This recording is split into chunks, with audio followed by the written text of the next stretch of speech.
नमस्कार दोस्तों, और एक बार फिर मैं हाजिर हूँ आपके सामने मध्य प्रदेश के लेक्चर्स के साथ। दोस्तों, परिवहन हमारा टॉपिक चल रहा था और हम सड़क परिवहन को पढ़ चुके थे। आज हम पढ़ने वाले हैं अगले परिवहन के विषय में, और जो है रेल परिवहन के संदर्भ में। तो चलिए बढ़ते हैं रेल परिवहन के संदर्भ में। कुछ इंपॉर्टेंट फैक्ट और इंपॉर्टेंट फिगर्स की यहाँ पर हम चर्चा करते हैं दोस्तों। तो पहले पॉइंट की यहाँ पर अगर मैं चर्चा करूँ आपसे, बोर्ड पर आप देख पा रहे हैं, तो पहला पॉइंट हम यहाँ पर देखेंगे कि राज्य में अगर मैं बात करूँ कि रेल मार्ग की कुल लंबाई की बात करें हम, तो मध्य प्रदेश में रेल मार्ग की कुल लंबाई जो है दोस्तों वह है 6100 किलोमीटर, यानी कि 6100 किलोमीटर, 6100 किलोमीटर रेल मार्ग की कुल लंबाई है दोस्तों। बात करते हैं सेकंड नंबर के पॉइंट की। तो जैसा कि आप जानते हैं कि भारत में अगर हम रेलवे के सिस्टम को देखें, तो भारत में जो रेलवे का सिस्टम है उसको 17 जोनों में बांटा गया है, ठीक है ना। पूरे रेलवे के सिस्टम को 17 जोन्स में बांटा गया है। उन 17 जोन्स में से एक जोन हमारे मध्य प्रदेश में भी है, और उस एक जोन का नाम क्या है? पश्चिम मध्य रेलवे, ठीक है। पश्चिम मध्य रेलवे, या जिसको कि आप वेस्ट सेंट्रल रेलवे इंग्लिश में बोलते हैं। और तथा इसका मुख्यालय की बात करूं तो इसका मुख्यालय कहां पर है? जबलपुर में इसका मुख्यालय अवस्थित है, पश्चिम मध्य रेलवे का दोस्तों। थर्ड नंबर के पॉइंट की तरफ चलते हैं, जो बताता है आपको कि मध्य प्रदेश में 3 रेलवे क्षेत्र भी हैं, ठीक है। जोन्स के अंतर्गत इन जोन्स को फिर और छोटे सब डिविजन्स में बांट दिया गया है। तो उसी प्रकार से जो वेस्ट सेंट्रल रेलवे है, जो जोन है, उसको फिर 3 भाग में अलग से बांट दिया गया है, ठीक है ना। उसका परिचालन किया जाता है। तो पहली जो जोन है वह कहलाती है मध्य रेलवे, ठीक है। दूसरी जो रेल है वह है पश्चिम रेलवे, और तीसरी यहाँ पर हम पढ़ते हैं दक्षिण पूर्व रेलवे, जो किसके अंतर्गत? वेस्ट सेंट्रल रेलवे, या इसी के अंतर्गत ये 3 ब्रांचेस की डिवाइडेड है, ठीक है। क्या है? मध्य रेलवे, पश्चिम रेलवे एवं दक्षिण पूर्वी रेलवे। चलिए चौथे नंबर की बात करूं तो मध्य प्रदेश में प्रथम रेल मार्ग निर्माण कब हुआ था, और कहां से कहां के बीच, किन 2 जगहों के बीच ट्रेन चली थी दोस्तों? तो वह चली थी इलाहाबाद से जबलपुर के बीच में, और 1867 यानी कि 1867 की यह बात है जब मध्य प्रदेश में प्रथम रेल मार्ग का निर्माण किया गया था दोस्तों, ठीक है। क्रम को आगे बढ़ाते हैं, और पांचवें पॉइंट की बात करूं तो मध्य प्रदेश का सबसे बड़ा रेलवे जंक्शन, कई बार क्वेश्चन इसका पूछा गया है। तो मध्य प्रदेश का सबसे बड़ा अगर रेलवे जंक्शन की बात आती है तो वह है इटारसी। जी हाँ, क्या नाम है इसका? इटारसी रेलवे जंक्शन आपका सबसे बड़ा रेलवे जंक्शन है मध्य प्रदेश का, ठीक। छठवां नंबर का मध्य प्रदेश का रेलवे मुख्यालय, ठीक। ये केवल वेस्ट सेंट्रल रेलवे का मुख्यालय था, ये अब मुख्यालय है किसका? पूरे रेलवे का, ठीक, जो पूरा संचालन करता है। तो मध्य प्रदेश के रेलवे का मुख्यालय स्थित कहाँ पर है? राजधानी भोपाल में। यहाँ से आप इसको तरीके से याद कर सकते हैं। 7वें नंबर के पॉइंट की बात करते हैं, तो भोपाल एक्सप्रेस, ये गाड़ी का नाम है। तो भोपाल एक्सप्रेस जो शायद भोपाल से मेरे ख्याल से दिल्ली तक जाती है। तो भोपाल एक्सप्रेस, इसको ISO 9001 सर्टिफिकेट प्राप्त है, और यह प्रदेश की पहली गाड़ी है जिसको यह सर्टिफिकेट प्राप्त है। अब ISO 9001 सर्टिफिकेट दरअसल क्वालिटी इंप्रूवमेंट, या जब आप कस्टमर सेटिस्फेक्शन के ऊपर दिया जाता है, जब आप अपनी क्वालिटी इसको इंप्रूव करते हैं, आप अपने सिस्टम को बेहतर करते हैं ताकि यात्रीगण को आप सुविधा प्रदान कर पाएं, उसके लिए आपको ISO 9001 सर्टिफिकेट दिया जाता है। तो प्रथम गाड़ी कौन सी थी? भोपाल एक्सप्रेस।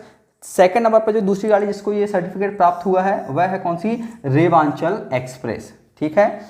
चलिए बात करूं 8वें नंबर के पॉइंट की।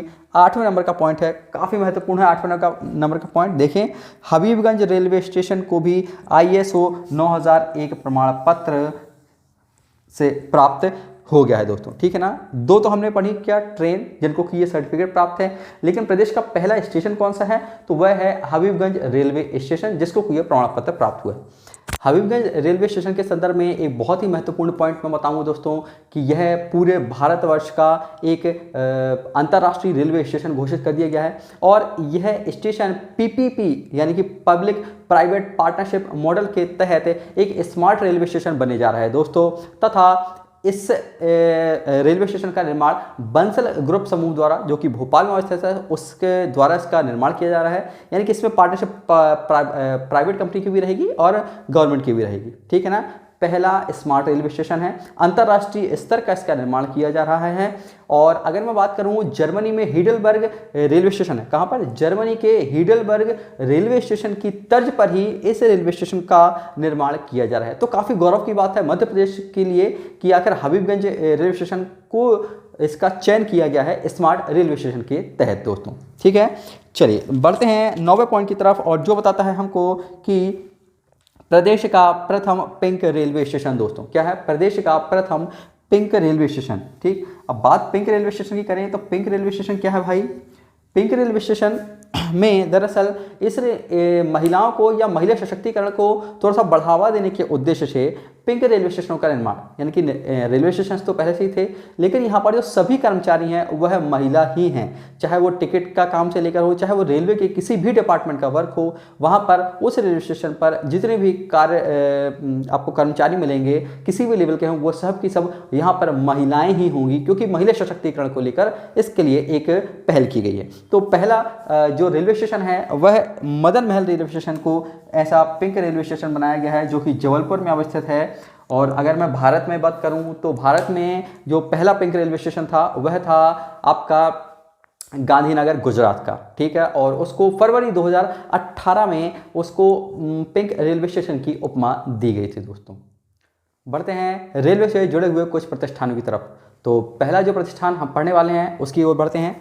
तो पहला हम देखेंगे कोच रिपेयर फैक्ट्री, यानी कि जहां पर कोच के रिपेयर का काम किया जाता है। तो यह कोच रिपेयर फैक्ट्री कहां पर स्थापित की गई दोस्तों? ये है आपकी निशातपुरा भोपाल में स्थापित है। सेकंड बात करूं रेल इंजन निर्माण, यानी कि जो डीजल्स के इंजन बनाए जो इलेक्ट्रिक इंजन बनाए जा रहे हैं अब नए, तो उनका निर्माण कहां पर हो रहा है? भेल भोपाल में इनका इलेक्ट्रिक इंजन या रेलवे के इंजन का निर्माण किया जा रहा है। थर्ड इलेक्ट्रिक लोको शेड, और चौथा है डीजल लोको शेड। ठीक है ना, ये दो प्रकार की चीज़ें हैं, इलेक्ट्रिक और डीजल लोको शेड। ये दोनों ही अवस्थित कहाँ पर हैं? एक कटनी और इटारसी, है ना, दो जगह पर इसकी स्थापना की गई दोस्तों। पांचवा चल रहे हम रेलवे रिक्रूटमेंट बोर्ड RRB, यानी कि जो रेलवे की आप जैसे परीक्षा तैयारी आप कर रहे हैं, व्यापम है, SSC रेलवे, तो रेलवे का हर एक जगह का बोर्ड होता है। तो हमारा बोर्ड कौन सा लगता है मध्य प्रदेश के निवासियों का? रेलवे रिक्रूटमेंट बोर्ड भोपाल हमारा मुख्यालय है RRB का। ठीक, छठवा वैगन रिपेयर वर्कशॉप, जैसा कि ये था कोच रिपेयर, इसी प्रकार से वैगन्स की भी रिपेयर की वर्कशॉप अलग होती है। तो ये कहाँ पर स्थापित है? ये सतना में स्थापित है दोस्तों, वैगन रिपेयर वर्कशॉप। सातवां पॉइंट है रेलवे स्लीपर निर्माण। ठीक है ना, तो पातों के बीच में आप जानते हैं स्लीपरों का बिठाया जाता है, पहले लकड़ी का यूज़ किया जाता था, अब सीमेंट के बनने लगी हैं।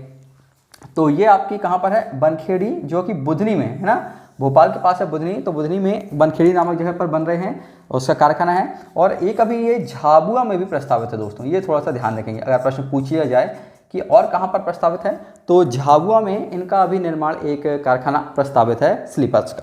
चलिए डीजल लोकोमोटिव फैक्ट्री की बात करूँ मैं, ठीक है ना, तो डीजल लोकोमोटिव फैक्ट्री आपकी इंदौर एवं विदिशा में इसकी स्थापना की गई। किन दो जगह है? इंदौर एवं विदिशा, दो जगह। ठीक, ये ध्यान रखेंगे। आखिरी पढ़ते हैं रेल स्प्रिंग कारखाने की बात करूं। ठीक है, तो जो रेलवे में आप देखते हैं पहिए के पास स्प्रिंग्स का लगे रहते हैं या शॉक एब्जॉर्बर्स, तो रेल स्प्रिंग कारखाना कहाँ पर है? ये सीथौली है ना, ये कहाँ पर? ग्वालियर जिले के अंतर्गत सीथौली एक जगह है, तो वहाँ पर ये रेलवे स्प्रिंग कारखाना बना हुआ है दोस्तों रेल परिवहन का टॉपिक हमारा खत्म हो चुका है और अब हम बढ़ते हैं हमारे अगले टॉपिक की तरफ, और जो है वायु परिवहन से संबंधित कुछ इंपॉर्टेंट फैक्ट और इंपॉर्टेंट डेटा की। तो चलिए बढ़ते हैं वायु परिवहन के पहले पॉइंट की तरफ, और जो बताता है कि मध्य प्रदेश विमानन विभाग की स्थापना के संबंध में। तो मध्य प्रदेश विमानन विभाग की स्थापना जो हुई थी वह हुई थी 1 जून सन 1982, यानी कि 1982 में इसकी स्थापना का वर्ष माना जाता है मध्य प्रदेश विमानन विभाग। सेकंड पॉइंट की अगर बात करूं मैं, तो जो बताता है कि मध्य प्रदेश में वायुयान की पहली प्रायोगिक उड़ान है ना, पहले प्रायोगिक तौर पर एक ट्रायल लिया गया, तो वह कब ली गई थी ट्रायल मध्य प्रदेश में? 1911 में, वर्ष 1911 में ट्रायल बेसिस पर लिया गया था। ठीक है, और लेकिन नियमित तौर पर कब उड़ानें होने लगी? नियमित अगर की बात करें तो नियमित उड़ानें ये हुई थी 1927 में, 1927 से नियमित उड़ानें होने लगी, यानी कि उड्डयन विभाग द्वारा ही इसका संचालन किया जाने लगा 1927 में। 1911 में प्रायोगिक तौर पर की गई थी। ठीक, थर्ड पॉइंट के बाद आज़ादी के बाद 26 जुलाई 1948, ठीक है ना, ये डेट याद करेंगे। आज़ादी के बाद 26 जुलाई 1948 से कहाँ से आपकी प्लेन्स या वायुयान की यात्रा शुरू हुई वो देखिए आप, ये इंदौर से शुरू हुई थी। कहाँ? दिल्ली, मुंबई, ग्वालियर के लिए। ठीक है, 26 जुलाई 1948 से इंदौर से वायुयान की उड़ान चालू हो गई थी। दिल्ली, मुंबई और ग्वालियर के लिए यहाँ से फ्लाइट्स जाती थी दोस्तों। ठीक, चौथे नंबर की बात करूँ, मध्य प्रदेश के 5 नगर, ये थोड़ा सा इंपॉर्टेंट फैक्ट है। फोर्थ नंबर का पूछा भी गया है दरअसल कि किन जगहों पर एयर इंडिया के या प्रॉपर तरीके से हवाई अड्डे या एयरपोर्ट का निर्माण है? ये क्वेश्चन पूछा गया है पेपर में, नोट करके चलिए। तो मध्य प्रदेश के 5 वो प्रमुख शहर देखिए जहां पर हवाई अड्डे हैं: इंदौर, भोपाल, ग्वालियर, जबलपुर एवं खजुराहो। याद करेंगे, इंदौर, भोपाल, ग्वालियर, जबलपुर और खजुराहो, ये वो 5 स्थान हैं जहां पर एयर इंडिया की नियमित उड़ानें हैं या एयर इंडिया की नियमित फ्लाइट हैं और उनका यहां पर प्रॉपर एयरपोर्ट भी निर्मित है। ठीक, 5वां पॉइंट है, मध्य प्रदेश में कुल हवाई पट्टियों की बात करूं, है ना, हवाई पट्टी आप समझिए केवल जो प्लेन को उतरने और प्लेन टेक ऑफ के लिए होती है। ठीक, तो उन हवाई पट्टियों की संख्या कितनी है? 26 है। 6वां पॉइंट, मध्य प्रदेश के 2 अंतर्राष्ट्रीय हवाई अड्डे हैं। ये जो आप 5 हवाई अड्डे हमने पढ़े, इन्हीं में से 2 हवाई अड्डे ऐसे हैं जिनको कि अंतर्राष्ट्रीय इंटरनेशनल लेवल का दर्जा प्राप्त है, यानी कि यहाँ से इंटरनेशनल फ्लाइट यानी कि इंडिया के बाहर भी फ्लाइट्स जाती हैं। तो वो देखिए कौन सा है। पहला है राजा भोज अंतर्राष्ट्रीय हवाई अड्डा, राजा भोज के नाम से आप समझ पाएंगे, जो कि भोपाल में अवस्थित है। दूसरा है देवी अहिल्याबाई अंतर्राष्ट्रीय हवाई अड्डा, जो कि इंदौर में अवस्थित है।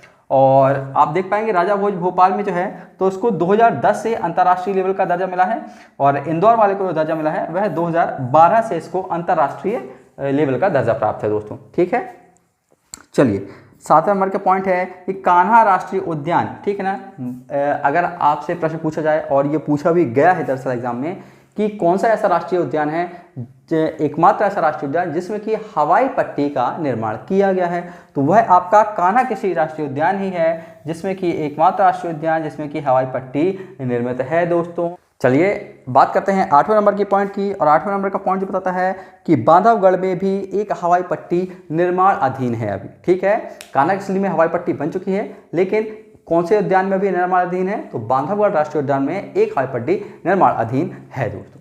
तो दोस्तों यहाँ पर हमारा वायु परिवहन एवं रेल परिवहन समाप्त होता है और अगली क्लास में हम पढ़ेंगे संचार साधनों के संबंध में दोस्तों। तो तब तक के लिए गुड बाय।